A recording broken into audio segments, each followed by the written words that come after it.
Bien, nous allons apporter quand même à ce débat qui n'est pas tout à fait déshumanisé. Hein. La question n'est pas là, mais essayer de lui rendre un peu, de lui renforcer son aspect, je dirais, humain, en abordant la thématique de la qualité que nous allons aborder sous 3 angles différents et je pense complémentaires. Je pense que c'est Jérémy Danis qui sera notre premier intervenant. Non? Ah non, je pensais qu'on avait interverti, mais moi, c'est tout aussi bien de suivre l'ordre qui avait été prévu en donnant la parole à Daniel Burkhardt, qui applique en Wallonie, je dirais, le processus qualité tourisme qui a prévalu déjà en Suisse et qui a fonctionné, semble-t-il, de manière assez efficace. Vous savez que ce processus de Wallonie destination qualité ne s'applique pas qu'au tourisme, évidemment, mais à d'autres compétences de la Wallonie au sens large. Mais aujourd'hui, en l'occurrence, et Daniel Burkhardt va nous le confirmer, c'est le tourisme et voire le thermalisme qui nous intéresse. On vous écoute avec intérêt et impatience. Je vous remercie, messieurs, dames. Bonsoir, bonjour, bonsoir. Je me rends compte que ça devient de plus en plus difficile de motiver une salle après, je crois, presque 4 heures de débat et de présentation. Je vais essayer d'être télégraphique. On va voir si je vais réussir. Pour me présenter, vous voyez la slide là, je travaille avec le système suisse, qui est à la base aussi du système en Luxembourg et en Wallonie, vu que ce sont des licences qui ont été achetées. Depuis 1997, je travaille avec les partenaires au Luxembourg, le Grand-Duché, et j'ai travaillé 2012-2013 pour le niveau 1, la démarche qualité du CGT, la démarche qualité dont vous voyez le logo. Notre cher directeur du tourisme suisse, un certain monsieur Jürg Schmid, nous dit que si vous n'êtes pas le meilleur marché, vous devez être le meilleur au niveau de la qualité. Il n'y a pas une troisième possibilité. Celui qui cesse d'essayer à devenir toujours meilleur arrêtera d'avoir du succès. L'avantage de la proximité qu'on avait, j'ai suivi un petit peu vos présentations historiques qui étaient fantastiques, miraculeuses, romantiques, mais avec la proximité et l'histoire, aujourd'hui, vous ne remplissez plus les hôtels, les centres thermales, malheureusement. Spa, Isabelle m'a dit 270 000 nuitées en 2013. Carlo Vivari, dans la République tchèque, 1 million, dont 600 000 Russes. Un resort de 5 étoiles en Suisse, le Quellenhof de Bad Ragaz, dans le Grison, en fait 70 000 lui seul. Proximité n'est plus qu'un slogan. Aujourd'hui, on a vu le touriste bouge, le touriste virtuel, le touriste a des low cost, le touriste va où il veut, quand il veut, comment il veut. Tout le monde fait du thermalisme. Le Burj El Arab à Dubaï, n'importe où, en Polynésie, à Bangkok, à Phuket, partout. À Moscou, il y a un centre thermal qui fait 100 000 nuitées lui-même. À Moscou, centre-ville à Moscou. J'essaye de donner une définition de qualité qui me sert pour la continuation de ma présentation. Qualité signifie avant tout avoir des assurances sur la qualité du produit. Le produit doit correspondre à ce qu'on m'a vendu et à mes besoins. La qualité du service, de la prestation. Je veux avoir des garanties, je veux avoir une fiabilité, un maintien des promesses, cordialité, empathie. La première impression, site internet dépliant, bouche à oreille, arrivé par voiture. Moi, je suis arrivé en voiture à Spa, aujourd'hui, depuis l'autoroute. J'ai noté des choses très intéressantes. Je me suis perdu. Quand j'ai laissé l'autoroute, j'ai éteint le GPS. Et j'ai essayé d'arriver à cet hôtel sans GPS. Je me suis perdu. C'est ma faute, hein. Ce matin, j'arrive à Europcar, à l'aéroport de Bruxelles. Monsieur me donne les clés. Il part. Il ne m'explique pas où est ma voiture. Il part et il bloque mon passage avec une autre voiture. Je fais comme ça. Je sors de la voiture. Un instant, monsieur. Et puis, après 2 minutes, je klaxonne. Il m'a fait comme ça. Messieurs, dames, Europcar, aéroport de Bruxelles. Je n'ai pas honte à vous dire ces choses. Ça pourrait être à New York, en Suisse, en Italie. Il n'y a pas de différence. Hein.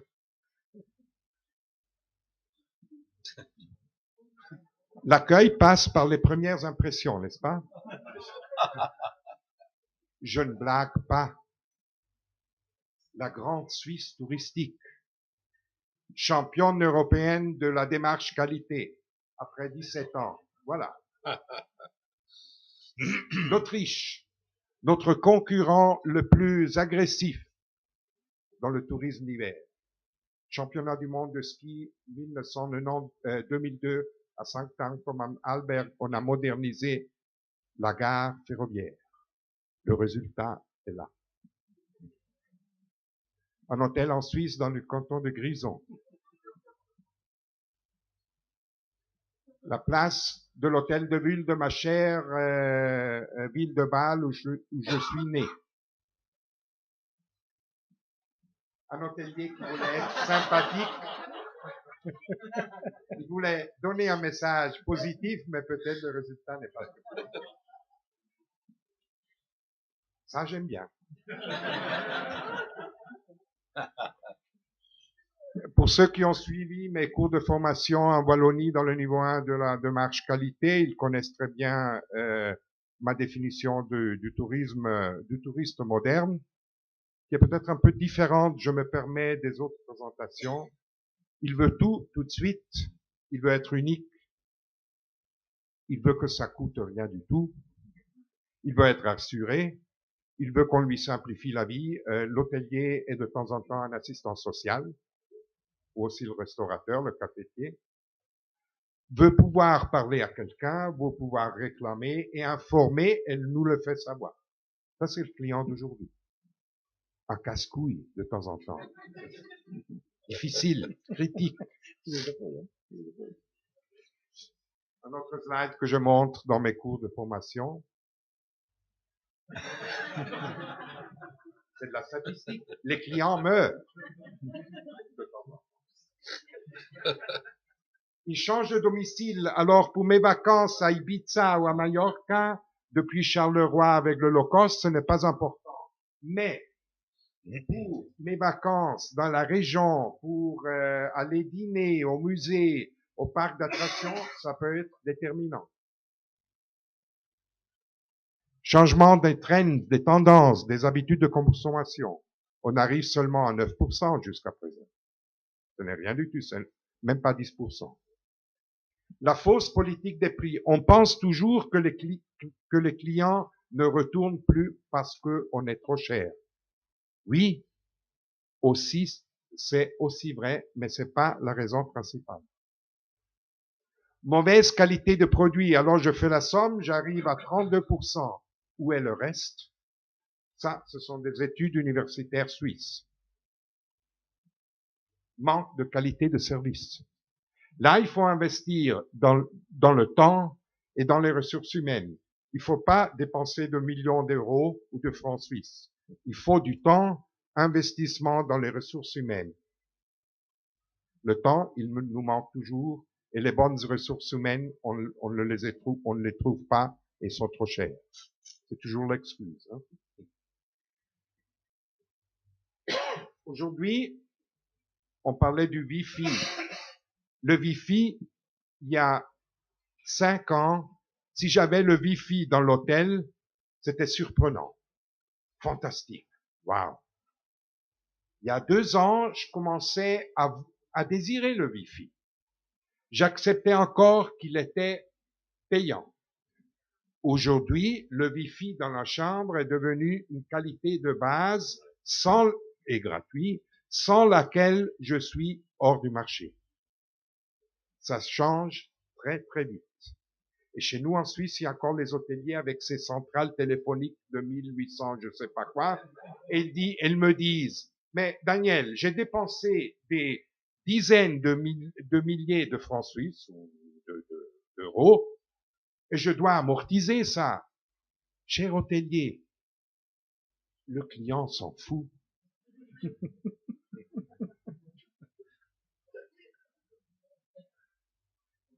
Alors, les raisons pour une offensive de la qualité, les besoins de clients qui changent, la concurrence indigène et étrangère croissante, le thermalisme, le wellness, le well-being est devenu en trend, une mode. Tout le monde fait du wellness, partout. Spa, bath, Leukerbad, Abanotherme ne sont plus les leaders dans le monde, malheureusement. On ne peut pas faire les affaires seulement avec l'histoire et avec la gloire. La guerre des prix entamée par Booking. Booking est l'ennemi public numéro 1 des hôteliers. En Suisse, dans les assemblées, ils disent on va éliminer Booking. On va faire la guerre à Booking.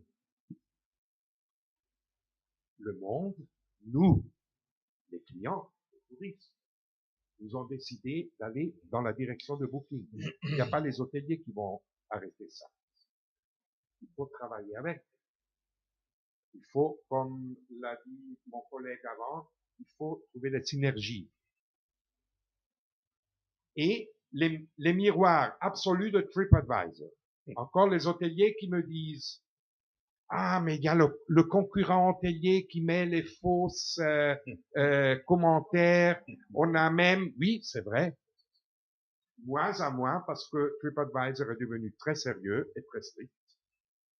Il y a les hôteliers qui payent des gens comme vous, comme moi, pour écrire des commentaires négatifs.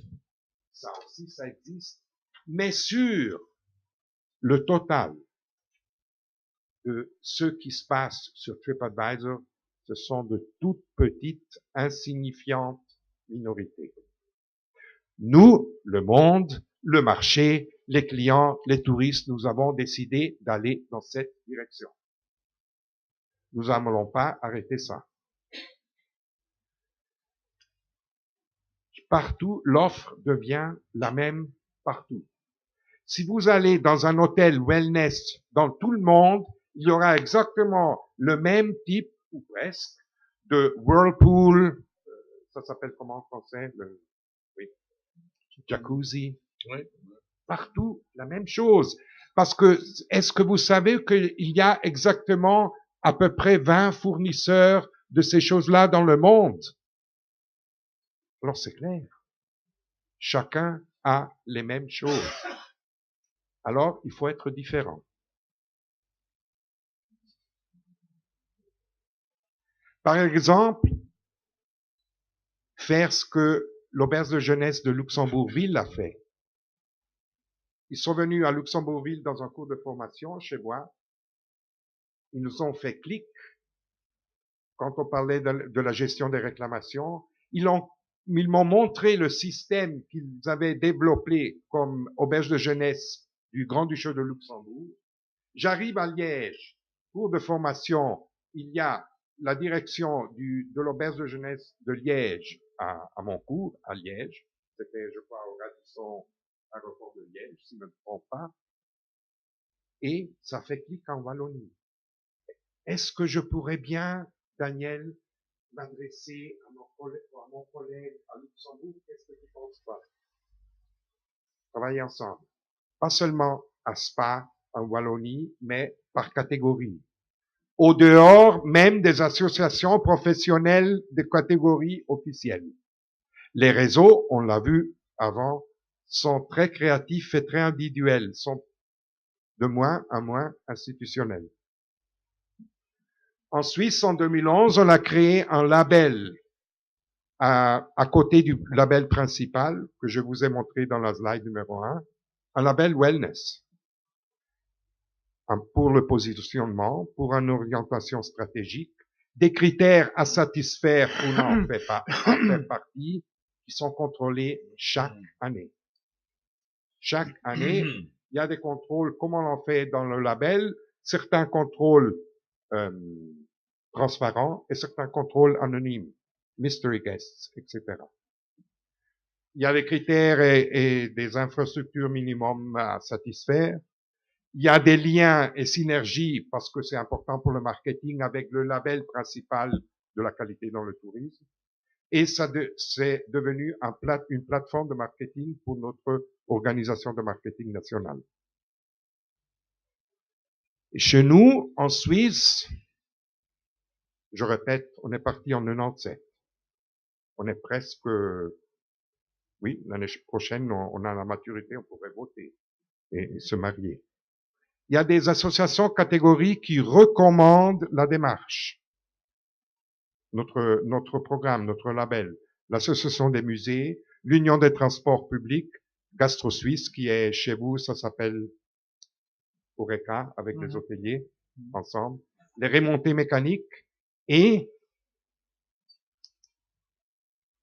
depuis 2013, aussi la catégorie des infrastructures des centres thermales. Il y a des secteurs chez nous qui rendent obligatoire la labellisation. La première fois que je l'ai raconté en Wallonie, on m'a taxé un peu de habitants sur une autre planète. Je respecte et j'ai beaucoup d'admiration pour tous les situations culturelles, sociales, politiques, institutionnelles différentes.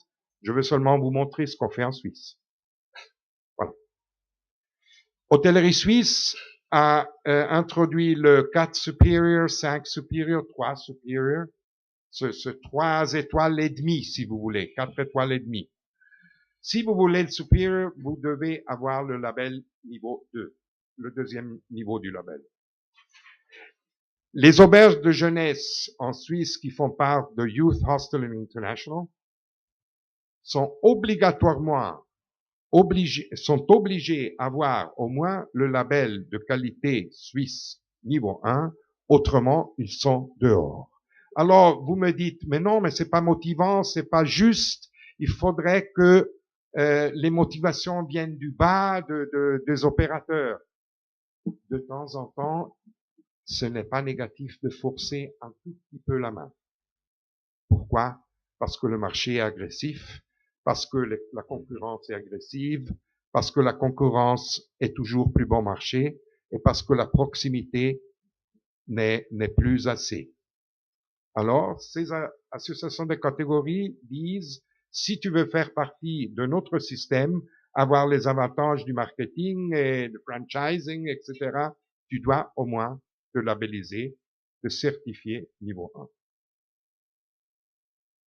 1. Chez nous, on l'a introduit aussi au niveau des appartements et maisons de vacances.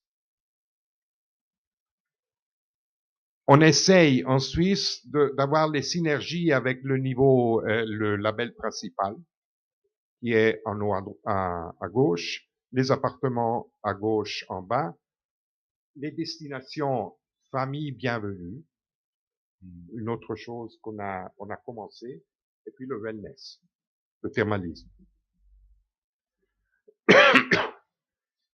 C'est pas parce que ma chef, Madame Neufcoeur, elle est là, qui se cache dans la salle. Moi, je suis convaincu que ce programme que vous avez lancé en Wallonie est très, très important.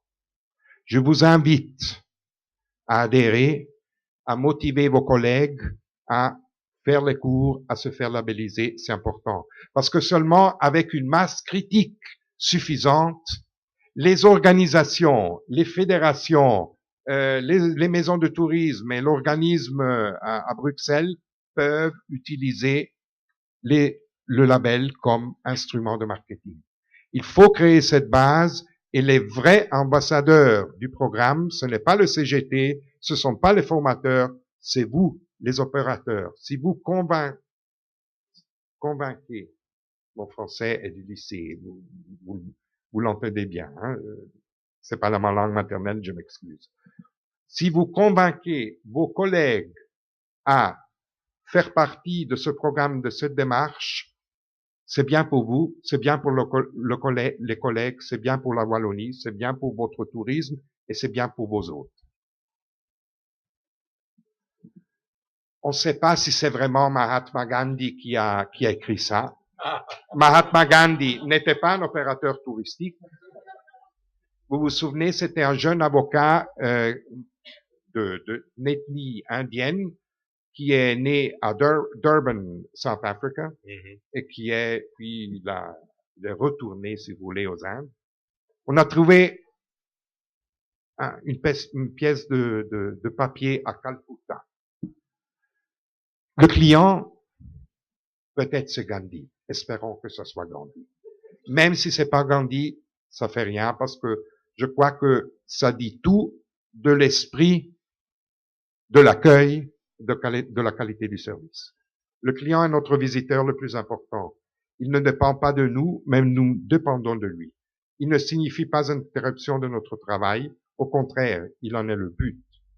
Il n'est pas étrange à nos affaires, il en fait part. Oui, je peut-être un message pour Europcar à l'aéroport de Bruxelles. Nous ne lui faisons pas une faveur en le servant, c'est lui qui le nous fait en nous donnant l'occasion de le servir. Merci et bonne route sur le chemin de la qualité. Merci.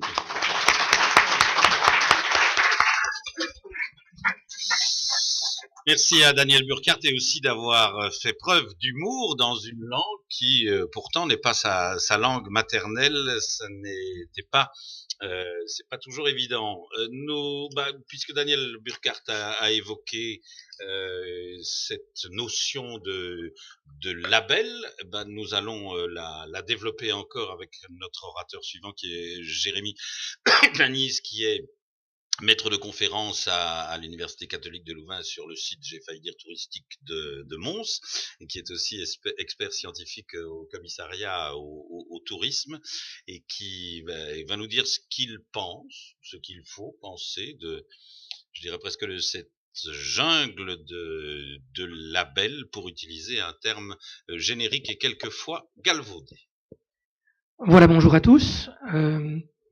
Pour finir donc cette journée de réflexion, et j'ai sacrément allégé l'exposé pour éviter l'indigestion.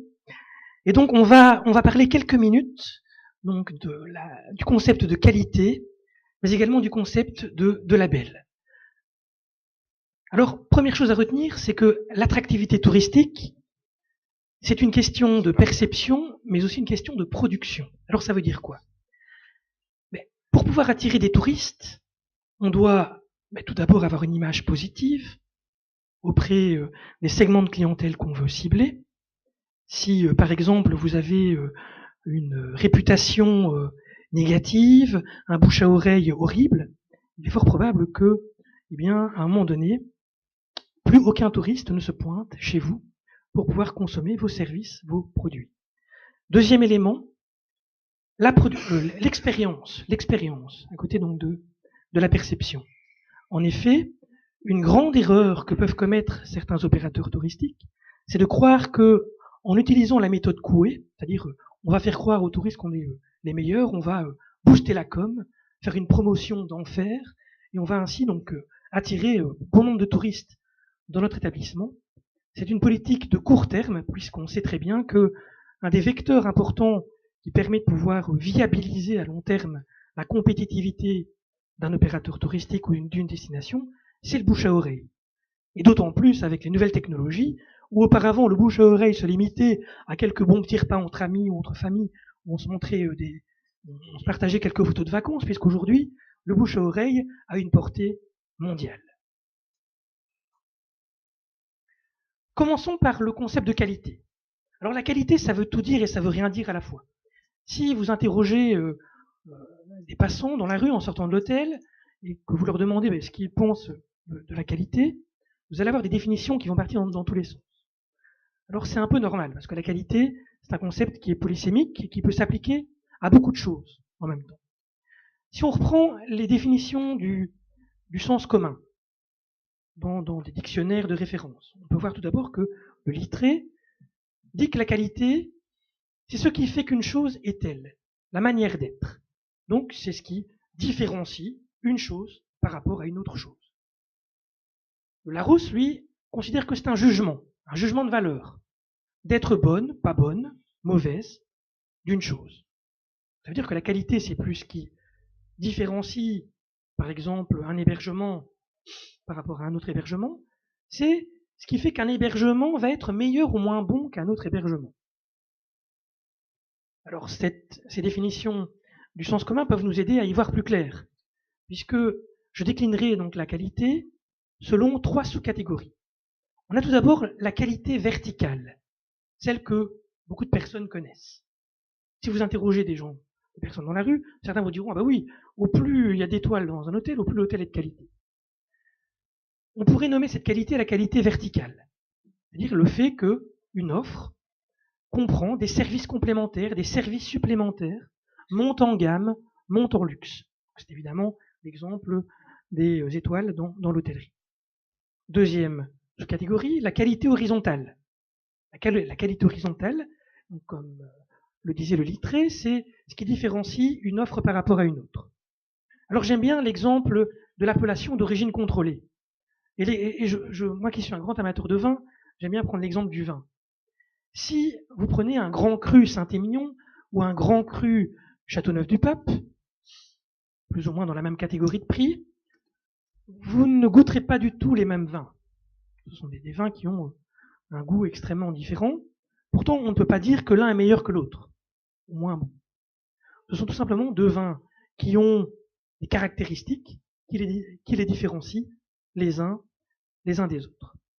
Et puis enfin, 3e catégorie, et qui se rapproche le plus, on va dire, de la vision, en tout cas, qui a été présentée préalablement par mon collègue M. Burkhardt, c'est la qualité que je qualifierais de radiale, c'est-à-dire la capacité d'un produit ou d'un service de pouvoir se rapprocher le plus possible de ce qu'attend ou espère un touriste lorsqu'il part en excursion ou lorsqu'il consomme des services et des biens touristiques. Alors on peut donc placer ça sur un axe à 3 dimensions. La qualité, retenons une définition, c'est la propension d'une offre à répondre à des normes de performance considérées comme importantes par un consommateur déterminé. Mais c'est également la propension d'une offre à pouvoir se distinguer d'une offre concurrente. Et c'est vrai que M. Burkhardt avait évoqué le fait qu'un des risques dans les démarches qualité, et notamment dans la normalisation, c'est que finalement, à terme, on a l'impression que beaucoup de produits touristiques se standardisent, que tout se ressemble. Finalement, la qualité en vient à amener tous les opérateurs à se ressembler. Or, on sait que une des caractéristiques d'un produit qui gagne des parts de marché, qui peut renforcer son succès, c'est de pouvoir se distinguer, se différencier. Autre élément d'éclaircissement, et là je ne reprendrai pas en détail cette comparaison assez précise, il faut différencier qualité et satisfaction. Souvent, on confond les deux. On dit, ah ben oui, la qualité, c'est quand on est satisfait. Pas nécessairement. Je reprendrai 2 exemples. Premier exemple, vous êtes restaurateur et vous fabriquez le meilleur foie gras de Wallonie. Le meilleur. Chaque année, vous êtes primé, tous vos clients vous le disent, vous êtes le meilleur. Et puis un jour, vous organisez Vous êtes chargé d'organiser une réception et dans laquelle vous avez toute une série de clients et vous servez donc votre foie gras avec fierté à l'ensemble de vos clients. Malheureusement, parmi vos clients, il y a un végétarien. Alors, est-ce que le végétarien sera satisfait? Probablement que non. Est-ce qu'il peut, par contre, exprimer un jugement positif en disant que le service qui accompagnait le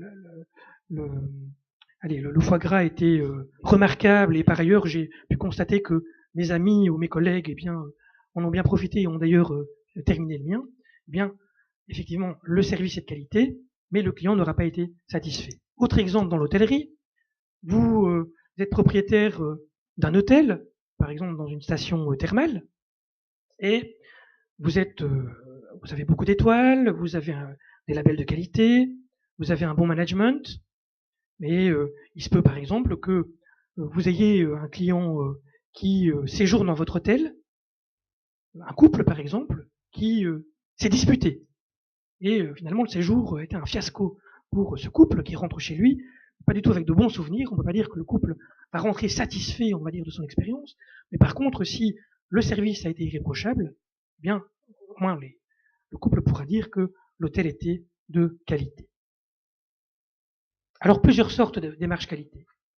Tout d'abord, il y a les démarches qualité qu'on peut qualifier d'introspectives. Je prendrai l'exemple de Top Chef. Est-ce que vous connaissez Top Chef? Moi, ce qui me frappe chaque année dans Top Chef, c'est la finale. C'est quand vous avez d'un côté le jury de Cuisto qui juge les finalistes et leurs prestations. Et lorsque, parallèlement, vous avez donc des téléspectateurs qui sont invités pour également juger de leur côté les prestations des finalistes. Souvent, les deux ne concordent pas. Et donc, l'introspection, l'approche introspective, c'est lorsque la qualité est jugée par le producteur lui-même ou par les pairs du producteur ou des experts qui sont reconnus dans un secteur comme étant particulièrement qualifiés pour pouvoir évaluer la performance de l'entreprise. À côté de ça, vous avez les approches client-centrées qu'on connaît plus. Donc, ce sont des approches qui se focalisent sur l'expérience du client et qui tentent de pouvoir améliorer l'expérience vécue par celui-ci. Vous avez les approches environnement centrées, c'est l'exemple de la clé verte, mais aussi du label bleu, du pavillon bleu. Ce sont donc des approches qui sont plutôt orientées vers la mesure d'impact sur l'environnement. Par exemple, on va accorder le label clé verte à un hôtel qui minimise sa production de déchets, qui minimise son utilisation d'eau potable, etc. Et puis vous avez les approches globales qui tentent, d'une manière ou d'une autre, de pouvoir synthétiser, intégrer différentes dimensions des trois précédentes approches. Et je prendrai quand même l'exemple de Wallonie Destination Qualité qui, d'une certaine manière, tente de pouvoir intégrer à la fois l'approche introspective avec de l'auto-évaluation de la part des opérateurs, avec également une approche client-centrée, puisque à partir d'un certain niveau, on va aussi prévoir des enquêtes de satisfaction auprès de la clientèle, et puis il y a également certains éléments plutôt orientés vers l'environnement qui peuvent être intégrés dans les plans d'action. Alors à côté de la démarche qualité, il y a le label. Le label, c'est un signe distinctif. Mais c'est un signe distinctif particulier. Il vise à rassurer la clientèle. M. Burkhardt avait rappelé que la qualité, c'est aussi rassurer, assurer à la clientèle un service minimum. Le fait qu'il n'y aura pas de mauvaise surprise. Et donc le label peut permettre de rassurer cette clientèle. Il peut permettre aussi de différencier l'offre par rapport à la concurrence. Le label, ce n'est pas toute la qualité, ce n'est qu'un élément de la boîte à outils de la qualité, parce que souvent on dit, ah ben oui, qualité, oui, la qualité c'est les labels. Non. La qualité, ça peut être beaucoup d'autres choses. Ça peut être des formations, ça peut être la mise en place d'un plan de management des ressources humaines, de team building, ça peut être également du management de processus au sein d'un établissement, sans nécessairement que ces efforts aboutissent à une labellisation. Autre élément important, c'est que le label, il peut être orienté promotion ou production. Quand j'interroge des opérateurs touristiques, souvent, les opérateurs touristiques me disent dans leur motivation, ben oui, moi je suis motivé à participer à un label si le label me permet de pouvoir avoir une meilleure notoriété, une image de marque positive. C'est ma première motivation.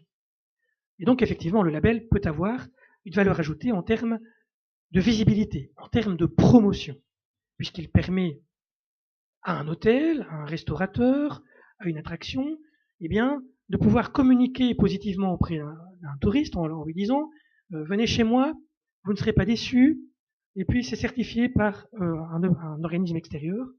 Et donc, je pense que mon offre vaut la peine d'être vécue. Parallèlement à ça, un label, ça peut aussi être quelque chose qui peut apporter sur le plan de la production, de la manière de travailler, de la manière de délivrer des produits et des services. Ce n'est pas parce qu'un label, à un certain moment, par exemple, lorsqu'un label se trouve en début de vie, c'est normal, quand on lance un label, il n'y a pas beaucoup de monde qui participe, donc le label n'atteint pas sa masse critique, donc il n'est pas encore très connu. C'est pas grave. Si le label peut parallèlement à une action de promotion améliorer la production par toute une série d'outils mis à la disposition des opérateurs, des guides qualité, des formations, un accompagnement personnalisé, des enquêtes de satisfaction qui permettent à l'opérateur de pouvoir faire le point par rapport à ses performances, eh bien, malgré tout, le label, même si à court terme, il n'apporte pas de visibilité supplémentaire à l'opérateur, à l'hôtelier, il lui permet d'améliorer sa performance et donc de renforcer son bouche à oreille positif et donc d'améliorer sa compétitivité. Il existe un grand nombre de catégories de labels, mais je ne reviendrai pas en détail là-dessus. Il y a des labels qui portent sur la qualité interne, c'est-à-dire sur la manière de gérer une entreprise, et d'autres qui portent sur la qualité externe, c'est-à-dire sur la prestation finale. Retenez également quelque chose d'important. Dans toute une série d'études et d'enquêtes qui portent sur des clientèles internationales, certains ont démontré que les signes distinctifs, donc label, étoile, marque, etc., influencent de manière déterminante 40% des touristes. 40% des touristes se réfèrent, parmi d'autres variables, de façon prépondérante à un label, à un classement en étoile, en épi, ou à d'autres types de signes distinctifs. 60% des variables qui expliquent le choix d'un établissement, c'est le reste. C'est la qualité effective, par exemple, telle qu'elle est proposée à la clientèle. C'est, par exemple, la qualité de la promotion, puisque c'est vrai que les campagnes publicitaires peuvent également attirer, séduire, provoquer un coup de foudre auprès des touristes. Mais ça veut dire quoi? Ça veut donc dire que le label, dans son orientation de promotion, va pouvoir impacter à 40% sur le choix du touriste. Et dans son orientation production, c'est-à-dire si le label est assorti d'une boîte à outils de formation, d'accompagnement, etc., va pouvoir indirectement toucher 60% des variables qui impactent sur le choix. Et ces autres variables peuvent notamment renforcer la crédibilité du signe distinctif, puisque lorsque non seulement vous avez un label qui est connu, qui est reconnu, et qu'en plus vous avez un bouche à oreille positif de la part des touristes qui ont réellement consommé le produit, eh bien ça renforce encore plus la force du label. Alors je conclurai par une comparaison, ou plutôt une présentation des facteurs de succès que j'ai pu identifier des labels orientés promotion et des labels orientés production. Pour les labels orientés promotion, on les connaît. Pour qu'un label soit une réussite, il faut qu'il soit connu, la notoriété, la masse critique, le fait qu'il y ait suffisamment de labellisés, la clarté pour le touriste. Le danger, c'est vrai en Europe, c'est qu'il y a une multiplication des labels qui peuvent parfois être contre-productifs. Et c'est vrai qu'on peut parfois se poser la question de l'utilité d'un label qui pourrait être créé à un niveau européen ou un label ombrelle qui regrouperait donc toute une série de labels à caractère national ou régional. Et puis vous avez l'image positive du label, la crédibilité, on en a parlé, et puis la pertinence. Il faut que le label eh bien, porte sur des besoins, sur des critères qui sont importants pour le touriste. Je prends un exemple concret. Dans l'ORECA, l'AFSCA, qui est l'administration qui contrôle l'hygiène dans le secteur ORECA, a lancé un label avec un smiley. Et il y a des touristes qui parfois sont amenés à confondre ce smiley qui vise seulement à évaluer l'hygiène, la propreté de l'établissement. Confondent ce smiley avec quelque chose, un signe distinctif qui garantit, qui assure que ce qu'on va vous servir dans l'assiette est bon. Non. Il se peut que des touristes rentrent dans un établissement avec un grand smiley, mais qu'on leur serve quelque chose de dégueulasse. Et puis enfin, pour les labels orientés production, l'important est qu'il y ait l'existence d'un outillage, une boîte à outils, avec donc des formations qui répondent à des besoins des opérateurs, avec des guides qui sont clairs et facilement utilisables. Donc ces outils doivent être utiles, doivent être faciles à l'utilisation, puisqu'on sait que la plupart des entreprises touristiques ont peu de temps à investir pour pouvoir suivre des formations, mettre en place des plans d'action. Ce sont des démarches qui sont parfois lourdes. Et donc l'enjeu pour un label qui est orienté vers la production, c'est de pouvoir offrir quelque chose qui soit pertinent, qui soit efficace, mais qui soit facile à mettre en œuvre. La sécurité, c'est pas le fait que le touriste risque sa vie en allant à l'hôtel. La sécurité du label orienté production, c'est simplement également le fait que dans le réseau de labellisés, il n'y ait pas des boulets. Parce que l'un des grands risques dans un réseau de labellisés, c'est que vous participiez à un label, que vous fassiez des efforts pour pouvoir à 100% contenter vos clients, mais qu'en face, vous avez un hôtel qui fait également partie du réseau labellisé, mais qui lui propose des prestations tout à fait déplorables. Ça risque de nuire à terme à votre propre notoriété, à votre propre image, puisque le touriste, lui, il peut très bien assimiler votre hôtel avec l'hôtel voisin, puisque vous faites partie du même réseau de labellisés. Et puis enfin, last but not least, c'est la culture, l'état d'esprit, qui est un enjeu mais monumental dans un label orienté production. C'est le fait d'amener l'ensemble des producteurs, et beaucoup ont déjà cette démarche, et c'est très positif, mais certains peut-être ne l'ont pas assez, c'est de pouvoir convaincre toute une série d'opérateurs à se dire non, aujourd'hui, vous ne devez plus vous dire je suis le meilleur, on n'a rien à me reprocher. Et chaque critique, je vais le sentir comme une attaque personnelle. C'est d'amener donc toute une série d'opérateurs à pouvoir non plus avoir ce mode de raisonnement, mais un autre mode de raisonnement, un raisonnement dans lequel la critique est toujours la bienvenue et où on se dit chaque matin qu'on a toujours quelque chose à apprendre d'ici la fin de la journée. Merci. Merci à vous aussi, Jérémy. Et puis il revient à José Clausen le redoutable privilège d'être le dernier orateur. Je ne présenterai pas nos amis belges José Clausen, qui a inventé la promotion du tourisme en Wallonie et à Bruxelles en créant et puis en le dirigeant pendant une douzaine d'années l'office de promotion du tourisme qui est devenu aujourd'hui Wallonie-Bruxelles Tourisme et qui, après avoir beaucoup bourlingué comme consultant international aussi en matière de tourisme, a terminé une partie de carrière officielle il y a un an en dirigeant le centre d'ingénierie touristique de Wallonie.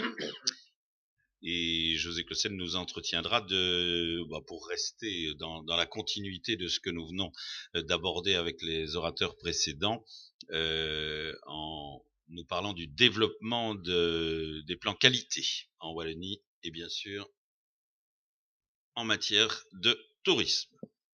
Voilà, mesdames, messieurs, je vois que l'Assemblée s'éclaircit de minute en minute, mais je vais essayer de tenir la gageure de faire en moins de 10 minutes un petit exposé qui est, je dirais, tout à fait différent, mais je pense complémentaire de tout ce qu'on vous a donné aujourd'hui. Pour ma part, je suis comme on l'a rappelé, un vieux routier du tourisme wallon avec mon ami Labalu qui vient de partir.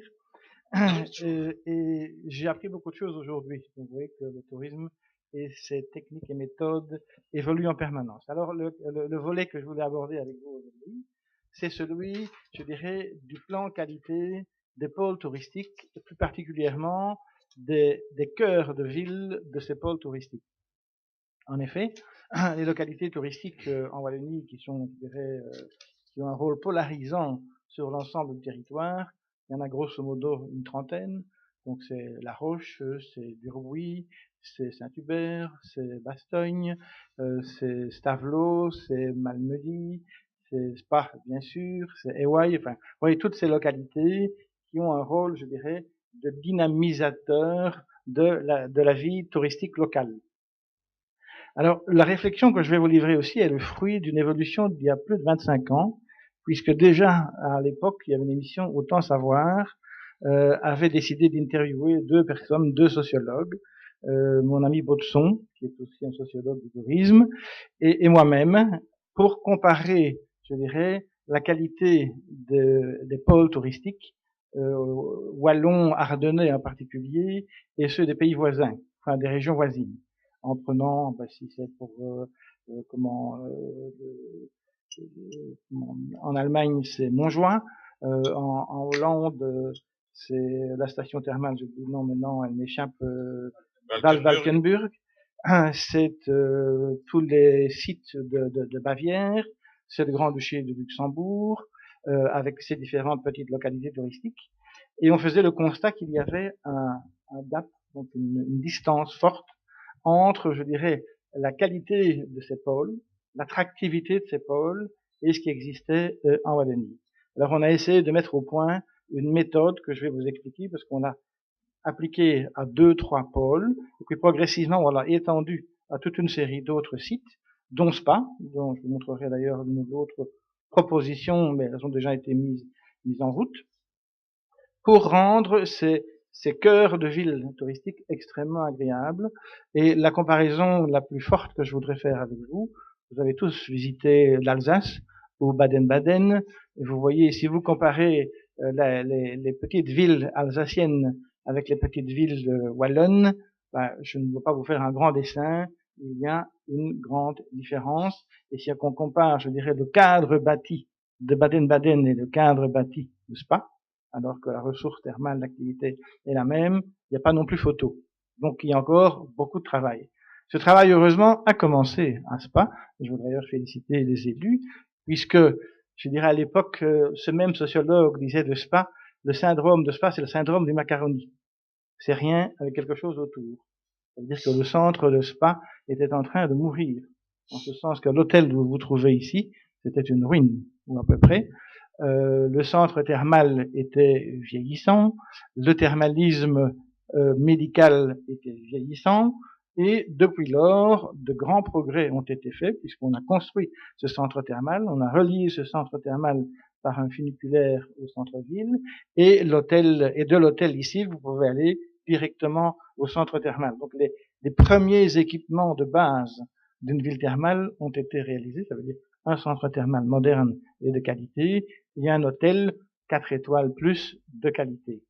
Maintenant, ce qu'il faut retravailler, je pense, ce sont tous les espaces publics. Donc, ce que je vais vous montrer, vous allez sortir pour aller prendre un verre après à la terrasse, vous allez voir la transition entre ce que vous allez observer et ce que je vais vous montrer dans les quelques diapositives que je vais vous présenter.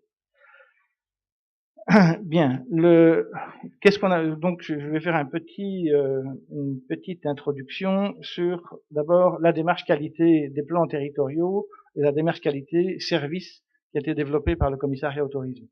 Elles ne sont pas antagonistes, elles sont au contraire tout à fait complémentaires, puisque ce qu'a fait le commissariat au tourisme avec Tourisme Suisse, c'est travailler la qualité des services et des prestations. Ici, ce que nous faisons, c'est travailler la qualité du paysage urbain, des espaces publics, de la manière de vivre l'ambiance d'une ville.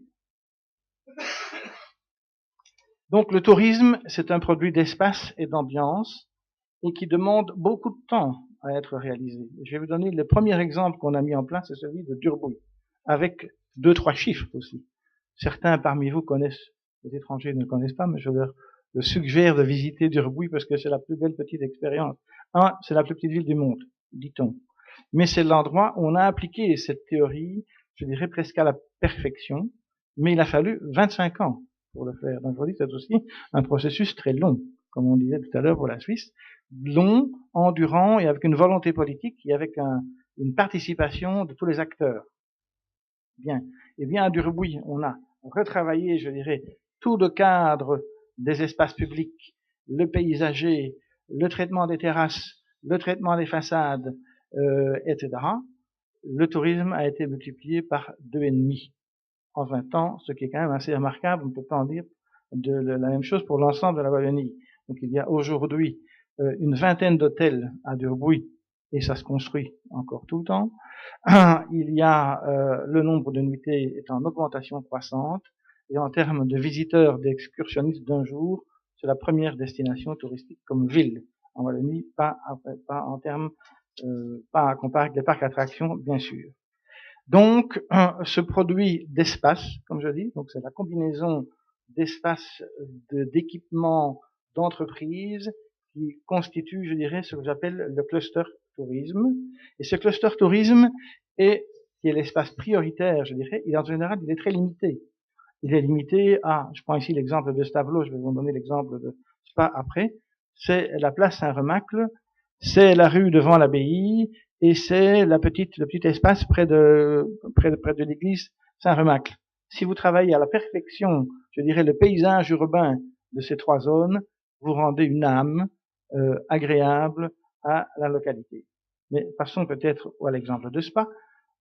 Spa, déjà d'ailleurs, a fait les premières esquisses, je dirais, c'est ce que j'appelle le périmètre du cluster tourisme de Spa. Donc c'est toute la rue Royale, la place verte, le parc des 7 heures, tout ce qui est autour du Pouhon Pierre-le-Grand, les anciens thermes.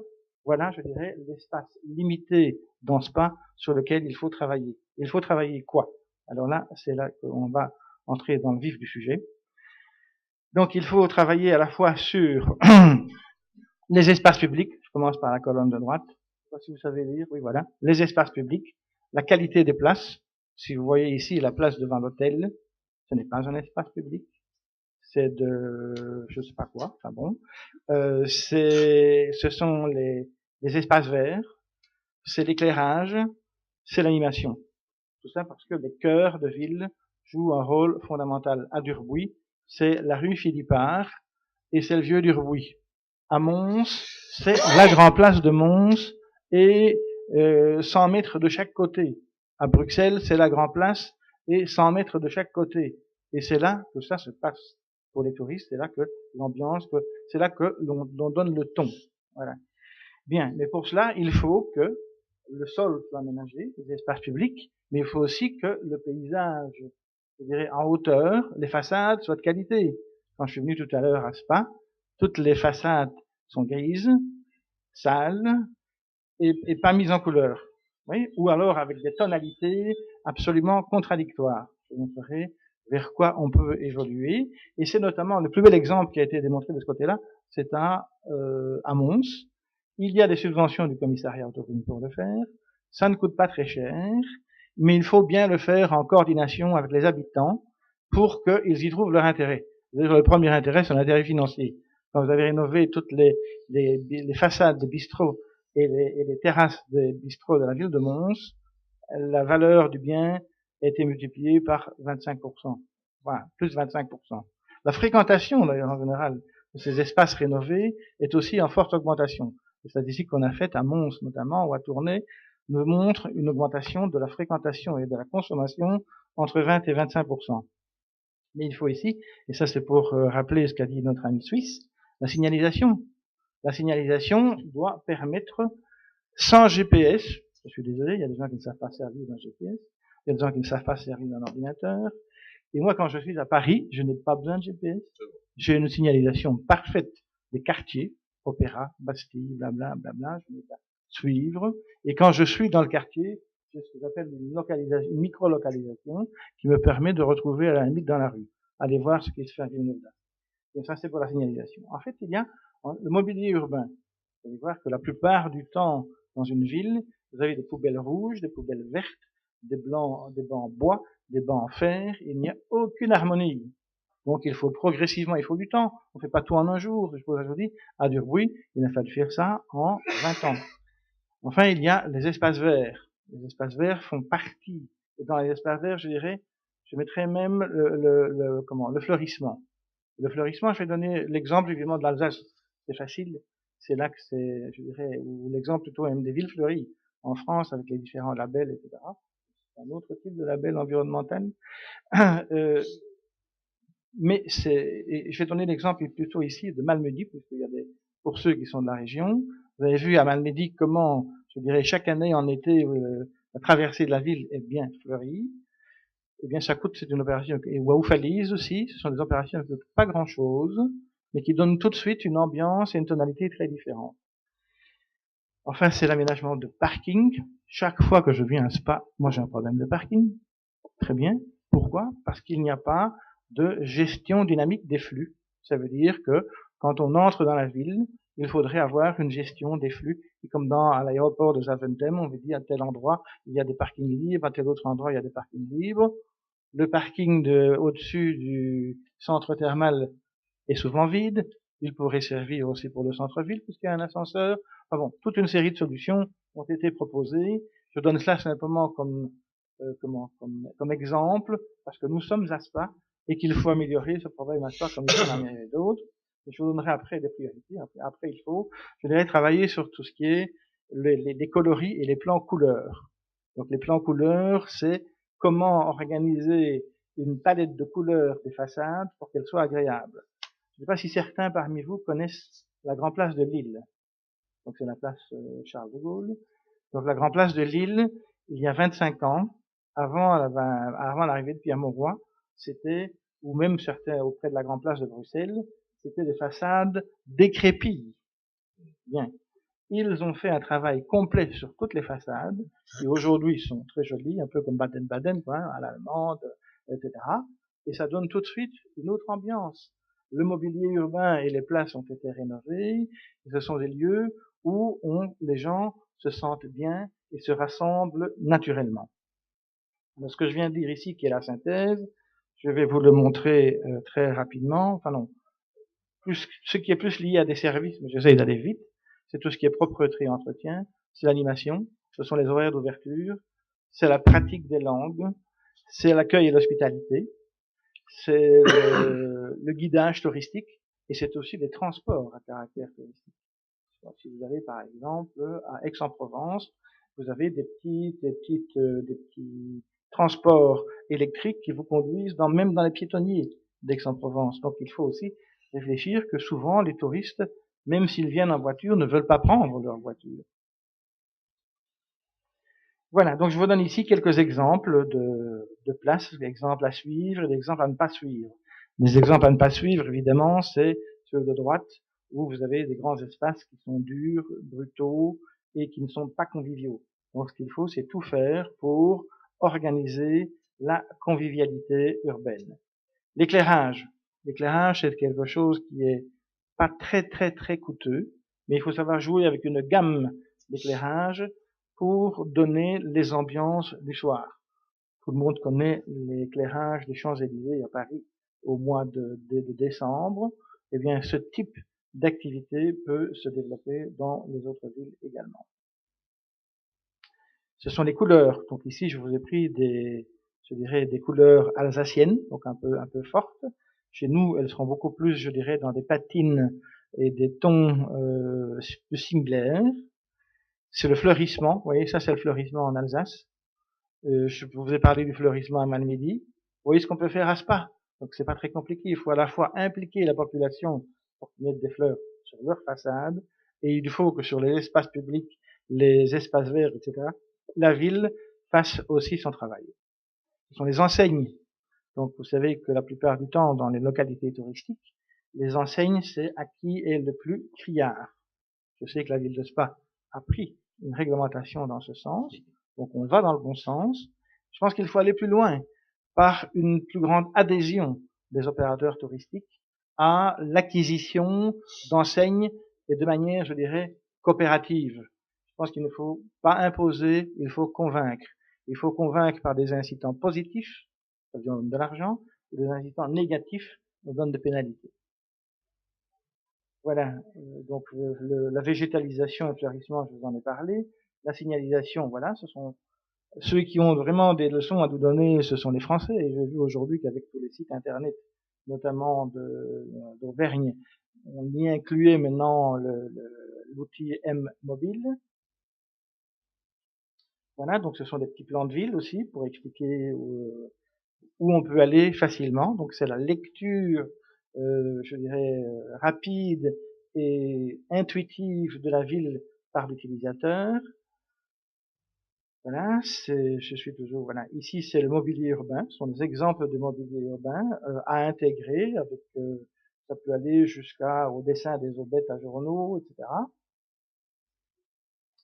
C'est aussi, et là, c'est plutôt, il faut avoir l'acquisition, l'adhésion plutôt des commerçants. C'est comment faire des vitrines touristiques agréables, attractives et intéressantes. Nous sommes ici à Durbuy, je vais vous donner l'exemple de Durbuy. Nous sommes à Spa, une localité qui est même fréquentée le dimanche, place verte, etc. Des boutiques comme le Fuseau, etc. ont déjà. Je pense qu'il faut renforcer cette qualité des vitrines par des concours, par des aides, par des formations. Je vous donne ici évidemment souvent la région qui est la plus la plus avancée de ce côté, c'est l'Alsace. Les espaces verts, je vous en ai parlé. Les parkings, ça me paraît fondamental. Dans la plupart des villes touristiques, les parkings ne sont pas signalés et il n'y a pas de gestion différenciée des flux. Et là, de nouveau, je vais donner l'exemple de Durbuy. Il a de nouveau fallu 20 ans pour le faire. À Durbuy, en période chaude, quand il y a beaucoup de monde, il y a un parking de dissuasion à l'extérieur de la ville, à 1 kilomètre de la ville. Il y a une promenade le long de l'eau et il y a un petit train qui amène en ville. Okay, en période, je dirais, calme, on va faire il y a des jours intermédiaires. En période calme, vous pouvez utiliser les parkings de la ville qui sont bien intégrés, qui sont surtout bien indiqués, et bien fléchés, bien localisés. Ça, c'est un manque cruel dans toutes les localités touristiques. Alors, je vais passer rapidement. L'hospitalité, je ne vais pas en parler parce que je pense que c'est aussi dans le programme de qualité du commissariat au tourisme. Les langues, c'est évidemment fondamental dans une région comme la nôtre, puisque nous sommes entourés de clientèle qui parle globalement le néerlandais, l'anglais ou l'allemand. Les animations, je sais que Spa a des animations très intéressantes avec les francopholies, etc. Mais en dehors de ces highlights, il faudrait peut-être faire ce qu'on appelle du street management, ça veut dire de l'animation permanente toute l'année. Et là, je vous recommande une expérience qui est menée par une association qui s'appelle l'AMCV qui fait des opérations dans différentes villes. Ils l'ont fait à Wavre, à Namur, etc. pour des animations d'espace public. Des nouvelles technologies pour découvrir une ville, on en a parlé tout à l'heure, je passe rapidement. La propreté et le nettoyage, c'est fondamental pour que la perception d'une ville soit correcte, de même que l'entretien. Le transport, y a-t-il à Spa des transports autres que... Est-ce qu'il y a des taxis d'abord? Est-ce qu'il y a des vélos à louer, notamment des vélos électriques? Au passage, comme un des problèmes de Spa, c'est qu'à 9h30 du soir, tous les restaurants sont fermés. Ça, je dis parce que j'en ai fait l'expérience. Donc là aussi, qualité de service, animation, etc. Donc, variété de l'offre touristique. L'offre de restauration, et je pense, est de qualité à Spa. Simplement, elle doit être plus ouverte au public. Je vous dis, petit problème des horaires d'ouverture. La variété de l'hébergement, je pense que là, nous y sommes. L'offre de loisirs, je pense que Spa n'a pas suffisamment de loisirs en dehors des grands festivals, etc. Quelles sont les boîtes de nuit, quels sont les endroits où on peut sortir, quels sont les terrasses et les bistrots où on a envie de flâner, quelles sont les animations de rue dont je viens de parler tout à l'heure. Et alors très rapidement, je terminerai avec cela. Tout cela, c'est un peu tous les domaines et les actions, le type d'actions qu'il faut faire. Je vais essayer d'évaluer pour Spa par quoi il faut commencer. On ne sait pas tout faire en même temps. Mais pour le faire, je pense qu'il faut que c'est d'abord une responsabilité communale. C'est une responsabilité du Collège des bourgmestres et des échevins, en association ou en partenariat avec les associations professionnelles et aussi avec la population. Et la manière de faire en France en général, c'est de faire des comités de quartier ou des comités de secteur, par secteur d'activité, pour travailler avec la commune et faire des recommandations et surtout pour implémenter les recommandations. Donc voilà, c'est une task force générale, une task force par quartier et des plans d'action par type d'activité. Voilà, je passe rapidement. Alors ici, bien sûr, il faut prioriser les efforts. Il faut faire un petit travail d'analyse en se disant, tiens, à Spa, qu'est-ce qui nous manque? Pour moi, c'est très clairement, je vais y arriver tout de suite. Voilà. Pour Spa, c'est l'aménagement de l'espace public central. Donc c'est celui que la ville de Spa a d'ailleurs défini. Mais il faut absolument trouver les moyens financiers pour mettre en œuvre ce qui a été défini comme étant l'espace partagé, l'aménagement des places, etc. Donc je pense que les élus communaux sont tout à fait au courant de ces choses-là, mais c'est une nécessité absolue. Moi, je connais des hôteliers qui n'ont pas voulu investir à Spa à cause de ce problème des espaces publics de la ville de Spa, de la qualité des façades, etc. Donc pour eux, l'ambiance n'est pas suffisamment bonne.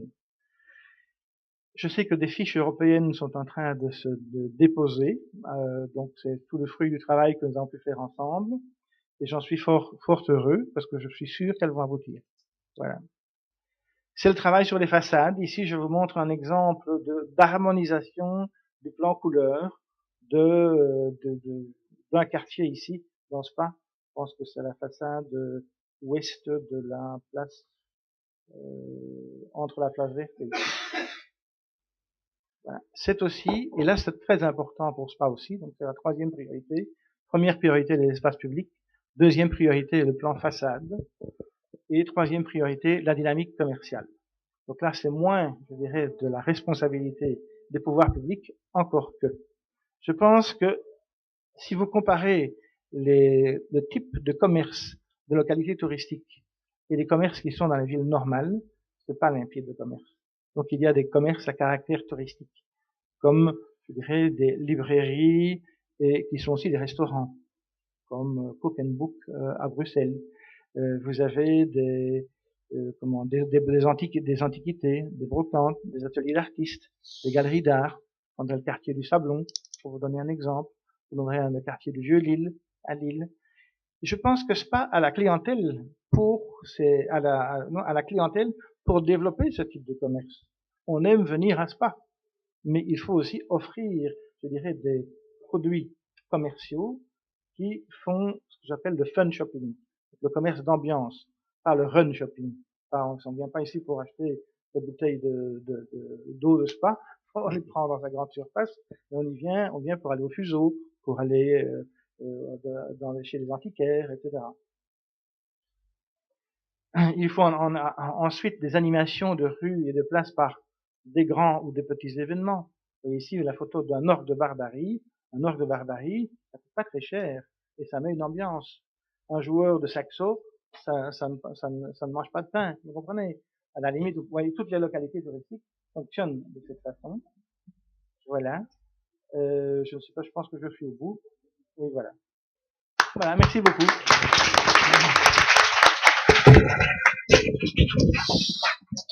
Voilà. Merci à José Closet. C'était un peu plus que 10 minutes, mais c'était intéressant.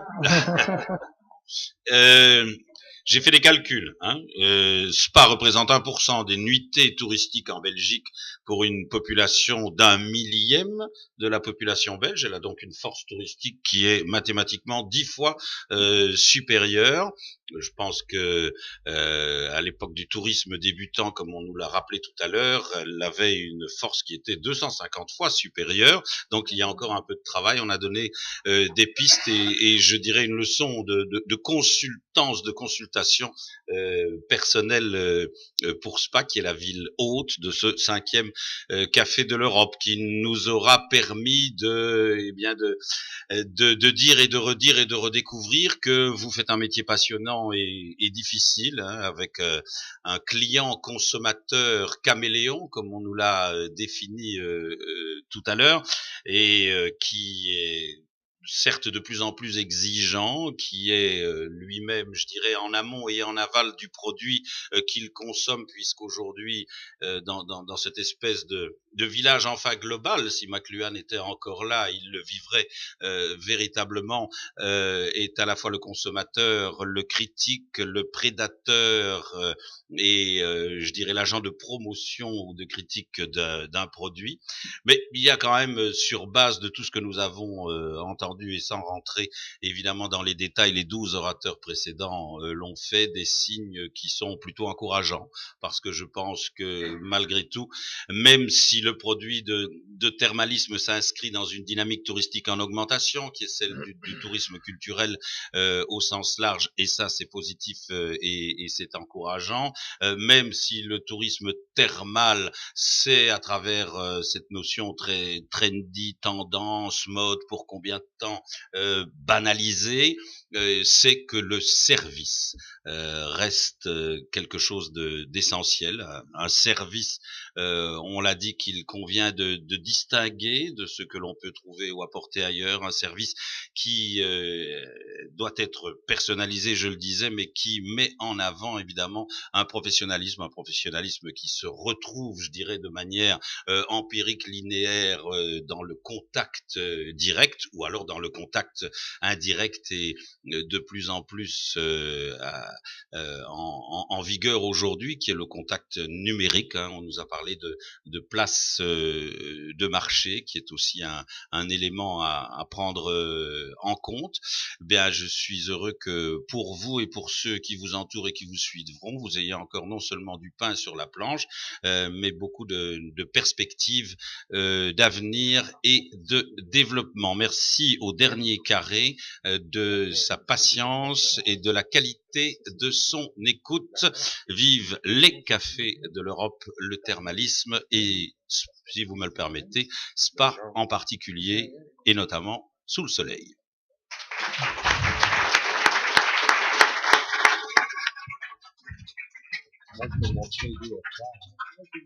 Merci évidemment à tous d'être restés et d'avoir eu cette toute belle attention. Merci, un grand merci à Monsieur le maire qui a été un modérateur parfait et modéré.